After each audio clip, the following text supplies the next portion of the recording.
जाए, साथ ही साथ इंफ्रास्ट्रक्चर बहुत तमाम मुद्दों पर चर्चा हुई है और ये किसी एक राज्य के नहीं बल्कि पूरे देश के विकास के लिए इसमें चर्चा हुई है अमित। लेकिन नाराजगी किस बात को लेकर थी ये अभी तक समझ में नहीं आया है। वापस लौटेंगे आप सभी के पास, लेकिन नीति आयोग की बैठक में क्या हुआ है ये आपको हम लगातार बता रहे हैं। नीति आयोग की बैठक हुई आज दिल्ली के प्रगति मैदान में। गवर्निंग काउंसिल की 8वीं ये बैठक हुई है जिसकी अध्यक्षता प्रधानमंत्री नरेंद्र मोदी ने की।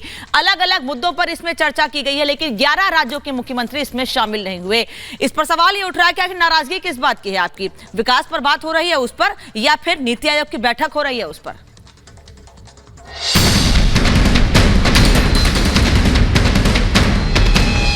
देश में नई संसद के उद्घाटन पर छिड़े सियासी संग्राम का असर नीति आयोग की बैठक में साफ दिखाई दिया। नीति आयोग गवर्निंग काउंसिल की 8वीं बैठक में विपक्ष के 6 मुख्यमंत्री नहीं आए।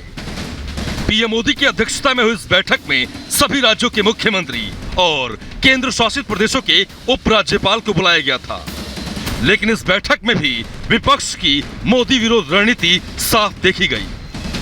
एक तरह से प्रधानमंत्री जी ये कह रहे हैं कि तुम जो मर्जी सरकार चुनो, मैं उसको काम नहीं करने दूंगा। तो दिल्ली के लोगों को चैलेंज कर रहे हैं प्रधानमंत्री मोदी जी कि तुम जो मर्जी सरकार चुनोगे मैं काम नहीं करने दूंगा। और ये बात केवल दिल्ली के लोगों की नहीं है, पूरे देश में हम लोग देख रहे हैं कि अगर किसी राज्य के अंदर लोग नॉन बीजेपी गवर्नमेंट बना देते हैं। नीति आयोग की बैठक में नहीं पहुंचने वाले मुख्यमंत्रियों में पश्चिम बंगाल की मुख्यमंत्री ममता बनर्जी, दिल्ली के सीएम अरविंद केजरीवाल, राजस्थान के मुख्यमंत्री अशोक गहलोत, पंजाब के सीएम भगवंत मान, बिहार के सीएम नीतीश कुमार, तेलंगाना के सीएम चंद्रशेखर राव और तमिलनाडु के सीएम एमके स्टालिन का नाम शामिल है। बैठक में नहीं पहुंचने को लेकर मुख्यमंत्रियों ने अलग अलग वजह गिनाई हैं। विशेष राज्य का दर्जा बिहार को क्यों नहीं दिया? और बताइए, जाति आधारित जनगणना जो केंद्र ने 11 में किया, आपको करना चाहिए था। कितना भी जो डेवलपमेंट के लिए जो मिलना चाहिए और जो पहले होता था उस हिसाब से कोई डेवलपमेंट के लिए तो केंद्र का वो मदद नहीं मिल रहा। सेंट्रल स्टेट रेशियो, हाँ, तो इसलिए इन सब चीजों पर जो बात कहते रहे हैं वो तो फिर कहते। नीति आयोग की बैठक में विपक्ष के रवैये पर बीजेपी हमलावर दिखी। बीजेपी नेताओं ने विपक्ष पर आरोप लगाते हुए कहा कि विपक्षी दल मोदी विरोध में जनता के हितों से खिलवाड़ कर रहे हैं। देश की जनता उन्हें इसका जवाब जरूर देगी। Are proposed to be debated in the 8th Governing Council. अब आप इतनी संख्या में मुख्यमंत्री नहीं आएंगे तो यहां जो निर्णय लिए जाएंगे तो अपने प्रदेश की जनता की आवाज आप नहीं ला रहे हैं, तो क्या उनको लाभ नहीं मिलना चाहिए क्या? ये बात पार्टी की ओर से हम बहुत गंभीरता से उठाना चाहते हैं कि मोदी विरोध में आप कहां तक जाएंगे। नीति आयोग की बैठक में विकसित भारत के विजन पर चर्चा की गई।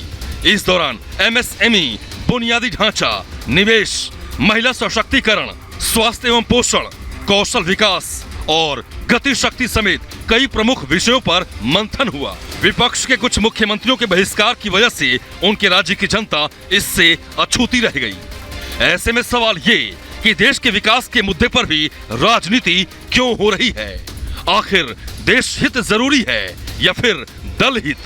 और सबसे बड़ा सवाल ये कि बहिष्कार वाली सियासत से विपक्ष का बेड़ा पार होगा या बंटाधार? Bureau report, Republic Bharat. और सीधे ग्राउंड जीरो पर चलेंगे। दीपेश हमारे सहयोगी हमारे साथ जुड़े हुए हैं। दीपेश, देखिए किस तरीके से विकास की बात करते हैं, लेकिन जब विकास होता है तो इन लोगों को परेशानी होने लगती है। नीति आयोग की बैठक में भी नहीं गए, इसकी क्या वजह माने?